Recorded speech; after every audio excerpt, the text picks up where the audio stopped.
Southern Contemporary Rock Assembly. It's probably been a long time since we've got to talk about Southern Contemporary Rock Assembly, and it's quite fitting now because we're just at the 50th anniversary and the re-release of the SCRA album. It is 50 years ago. I was only 7 at the time. But no, it was a wonderful, wonderful era, wonderful band. Started off as a concept band, didn't really know what we were doing, just a bunch of guys who could really play well, and we were interested in the business, and Peter wrote some songs. So we said, let's put them down, see what happens. And then SCRA was born. Wow. So there was a bit of history prior to SCRA, wasn't it? Because, members of the band came out of Levi Smith's Clefs, the Ram Jam big band. That's right. Yeah. You even had Russell Dunlop in there, but I think Russell's career took off after SCRA, didn't it? Not before. He was from Aesop's Fables with Cheryl. They used to play down the Whiskey when I first came out here in '67. I was at the Latin Quarter with Mike Pajanic, and Russell was with Cheryl Black and Mr. Muckles, and Jimmy Doyle, I think, was in the band. Yeah, he's a good drummer, beautiful singer, Cheryl. Oh, and she still sings well.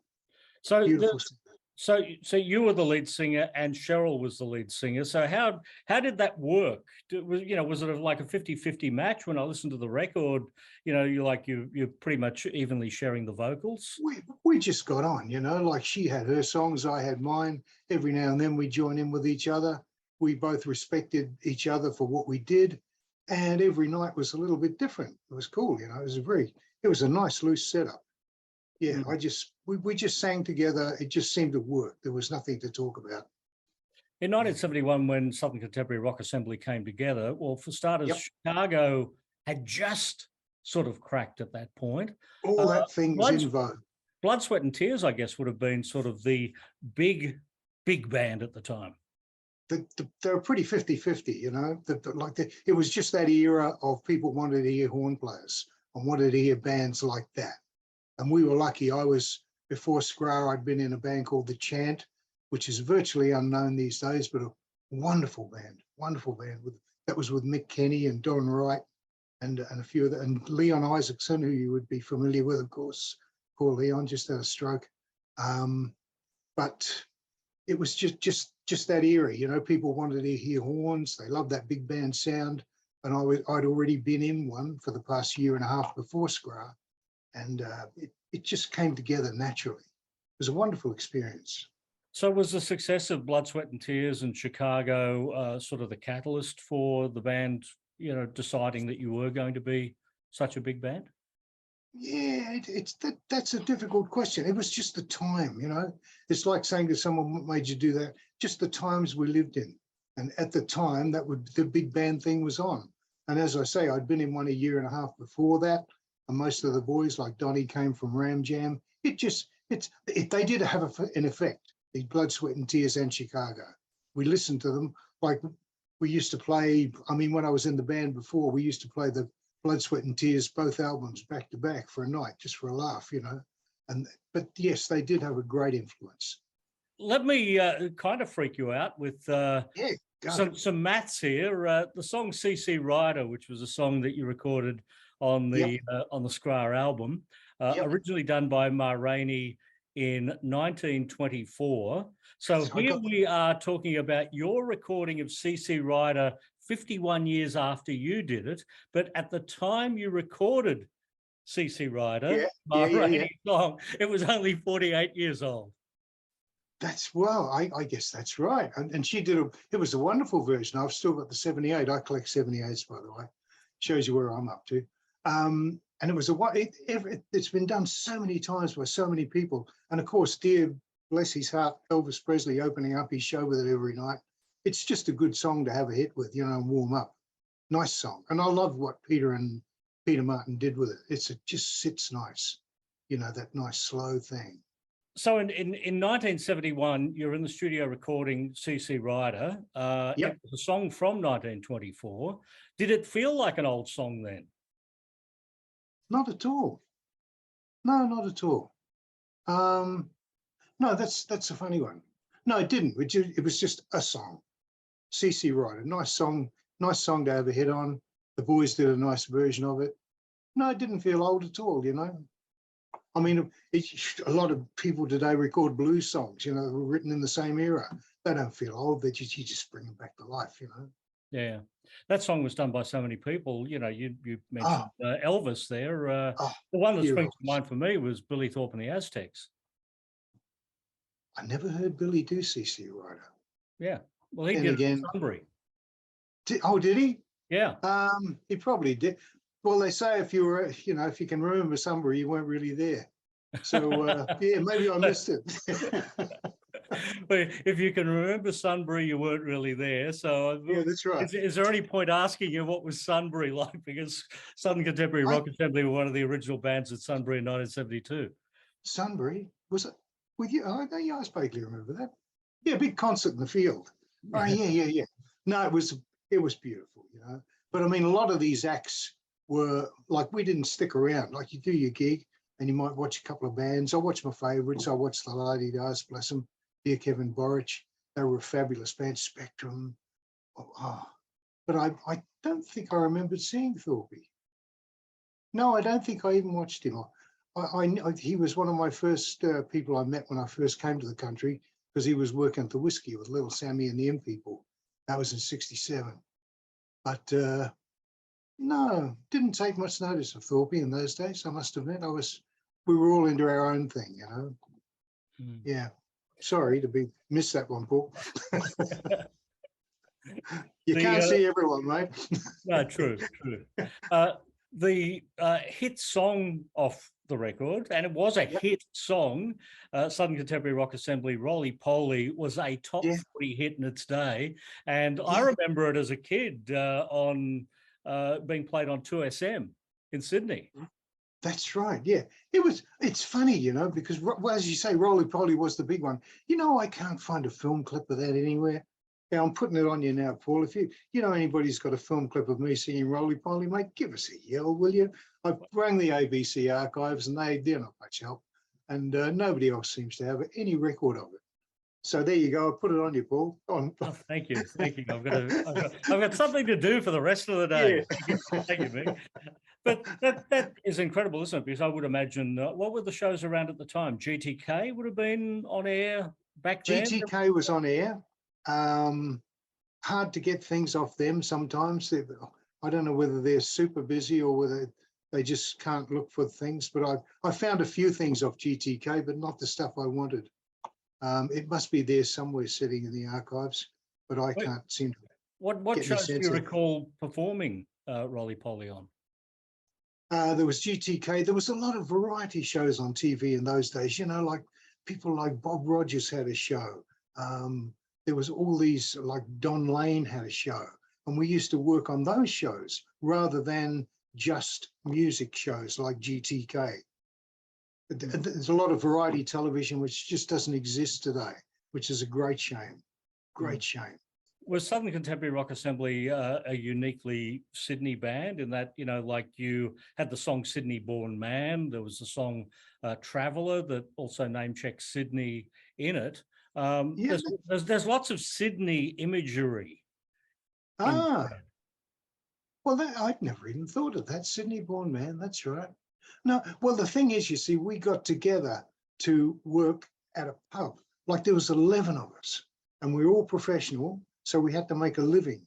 Now, for 11 people in a band to make a living, that's a hard trip, man. You know, it's a lot of money got to come in every week. So we had a regular gig at the Oceanic Hotel in Coogee, and we used to work there 6 nights a week on a Saturday afternoon, which was beautiful. I love resident jobs, you know. You just go to work every night, you build your crowd. People used to even like get flats near the pub just so they could come every night and listen to the band. It was wonderful, you know. When people say, "Oh, I just got a flat next door," so they can come every night, you think, "Oh, we must be doing something right," you know. But it was a Sydney-based band, and Peter Martin, who wrote most of the songs, had always lived in Sydney. Well, apart from his little stint in Spain. I never really thought about that before. That's a great question. No, I never thought about it. I guess you're right. Well, there you go. I've learned something. When the SCRA album was released, it was December 1971. Yep. The Ship album was 1972, and then it was pretty much over. It's a very short story, isn't it? Wow, just over a year. It was purely, as you say, there was a heap of people to pay. And once you leave a resident job, it's very difficult to gig around and try to fit that many people and actually earn a living. Plus, at that stage, you weren't just, musicians running around with the arse out of their trousers. We all, like two of the boys, Blocko, Ian Bloxham, Dave Ellis, they were in the Sydney Symphony. Blocko was the percussionist for the symphony, and Dave was the bass player for the Sydney Symphony. Peter Martin, myself, I started doing session work in 71, and I was working practically every day in the studios, just doing jingle, film music, all that sort of thing. So when we finally lost our resident gig, we all said, well, it was lovely, but time to say goodnight. Just purely financially. We all loved the band and we were having a great time, but it was a hell of a job to pay everyone's wages once a week. Did you occasionally get together over the years? Have there been reunions? No. Socially, we kept Pete and I, and well, as I say, because with the session thing, we'd always meet for years later on some other job for somebody else, purely as working singers and working musicians. I get a gig 10 o'clock in the morning, come into EMI, we're doing this thing, doing some music for film. I'd stroll in, there'd be either Jim or Pete and a couple of the horn players, and we'd all have a laugh afterwards. But there was no reunion of the band as such. Would that be even possible? How many members are still around? Oh man, Blocko died, dear Blocko. I'm still here, I think, sometimes. No, it wouldn't be possible to get together and do it all again. Russell's gone, of course, he died. Dear Russell, terrible shame. He just died at his son's wedding. Yeah, his son got married. He played there on the wedding night, did the first set. Everyone was laughing and he dropped dead. Strange business, man. Cheryl's still alive. She sent me a little thing on the computer the other day, some pictures of herself. Peter's still alive. Well, he's still above ground. I think as far as we can go. Jimmy's all right. He's cool. Don, I rang Don the other day to inquire about Leon Isaacson. So he's still here. Yeah, we're still drifting around. Yeah. Well, don't leave it too long before you ring it. Look, it sounds like we've still got the two voices there with you and Cheryl. Well, would you and Cheryl ever get together and, give it one more go? I tell you what. Well, we've worked, as I say, we did work together for a long time after that in other areas, and we worked together as like backing vocalists and acts and lots of, we always worked together for a long time. But now she's living up in Byron Bay or Mullumbimby. I'm still in Sydney, but it would work like a wheel if we got together again. She's like, her and I, we just get on, There's sometimes you just see a singer and it's just on, I would like that very much. Yeah, I'd like to sing gentle songs with Cheryl. She's got such a beautiful, soft sound to her voice, and I can go there too when I'm in the mood. And between the two of us, we could probably come up with a really nice album if we got together and worked out some songs. But who knows? Time's pressing on, my friend. Well, there we go, Cheryl. The challenge is on.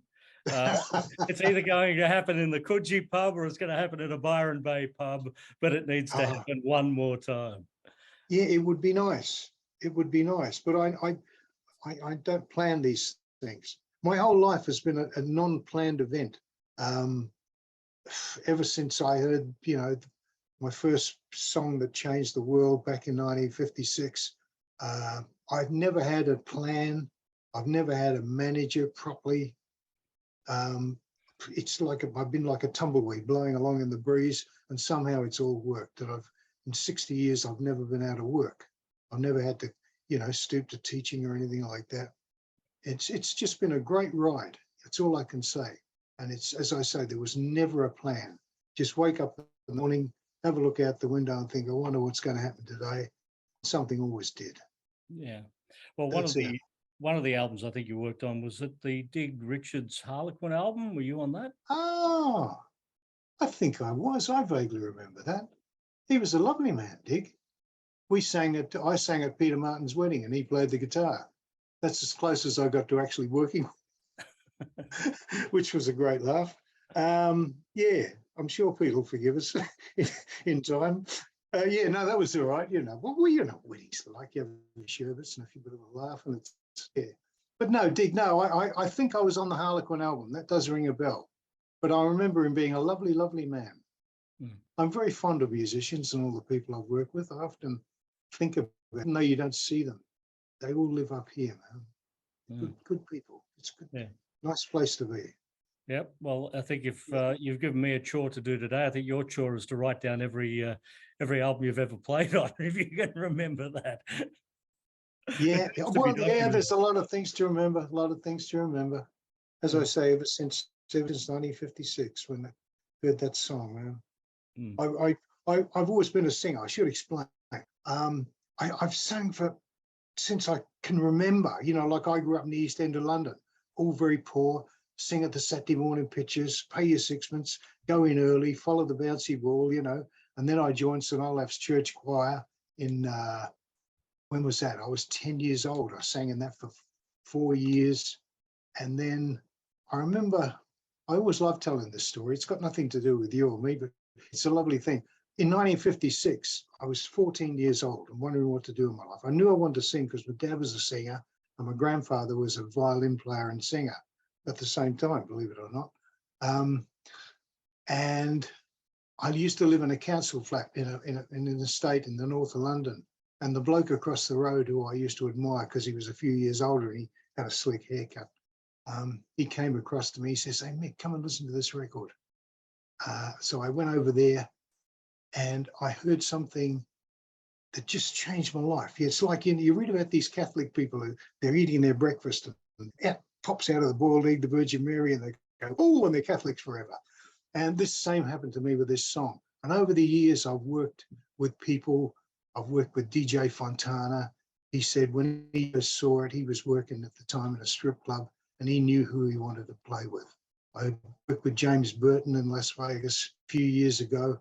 And he said when he heard that song, it was that song. He was working with Ricky Nelson at the time. And he said when he heard that song, he just knew what he wanted to, who he wanted to play with and what he wanted to do. And over the years, I've spoken to so many people who tell me the same story. This one song, Cliff Richard told me the same story one night. I worked with Cliff and we were, because he's an old London boy too, you know, we have a bit of a laugh, cup of tea and a laugh, you know. And it was the song that changed the world. What I'd like you to do, Paul, is go home tonight, forget about doing anything, sit quietly in a chair and just play Presley singing Heartbreak Hotel. And it just changed. It was the song that changed the world. I had nothing to do with what we're talking about today, but I wanted to put it in. So then any kid listening to this record, wondering where rock and roll came from, just play that one record, but play it, sit and listen to it. Don't play it in company, sit in a chair and you will hear magic.